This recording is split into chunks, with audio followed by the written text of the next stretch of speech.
Today, let's get into a really fascinating moment in music history.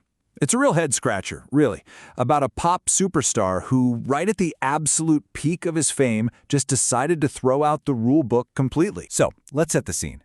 The year is 1989. We're in Japan, and Toshiki Katamatsu is, without a doubt, a certified star. I mean, he is in his prime. That very year, he'd released the smash hit single Okinawa, which just cemented his spot at the top of the charts. The guy was absolutely on fire. And that brings us to the central mystery we're going to unpack today. You're a pop star, at your commercial peak, you release a live album, and you leave out pretty much all of your hits? It makes no sense, right? It's a totally baffling move, and we're going to figure out exactly why he did it. Okay, so the album we're talking about is called More Desire. And it just completely defied everything anyone would ever expect from a pop star's live record. This right here is the heart of the puzzle. Think about it.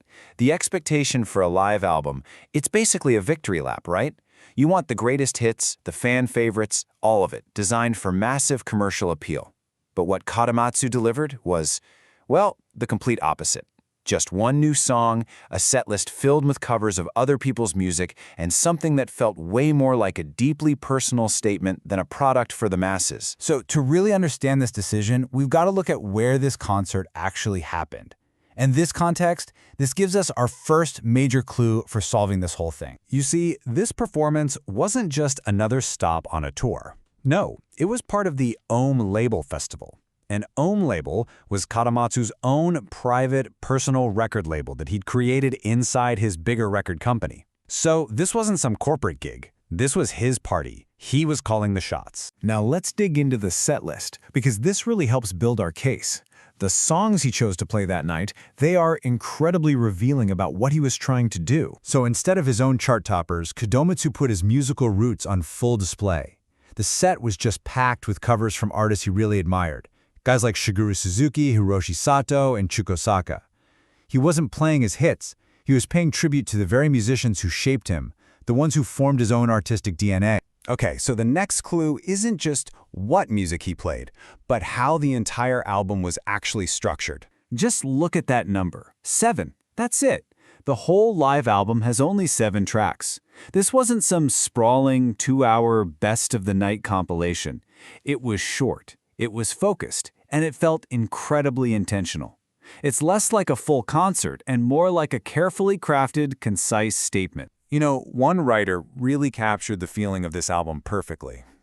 Listening to it, it's like you can hear Katamatsu communicating this secret desire, totally free from any commercial pressure. It's almost like he's saying, look, this is the music I've wanted to be carefree and play all along. And right at the heart of this whole personal project was the album's centerpiece, the one new song he wrote just for this show, Desire. This track has been described as basically the culmination of every ballad he'd ever made up to that point. It wasn't just another song, it was the artistic statement. So let's pull all these clues together now. We've got the personal record label, we've got the set list of influences, the super short track list, and that deeply personal title track. I think it's time we finally solve the mystery of More Desire. And here it is, the final piece of the puzzle, the title itself, More Desire. Turns out that's a direct homage to a live album by a band called Happy End, one of Japan's most respected and influential rock bands. By referencing them, Katamatsu wasn't trying to align himself with the pop world. He was linking himself to a legacy of real artistic integrity. So, when you put it all together, the picture becomes crystal clear. More Desire was never, ever meant to top the charts. This was Katamatsu at the absolute height of his fame, stepping away from it all to create a pure, unfiltered expression of his musical roots and his artistic soul. It was a passion project, plain and simple. And in the end, that's what makes this album so incredibly special, and why it's still worth talking about all these years later. It really poses a fascinating question, doesn't it?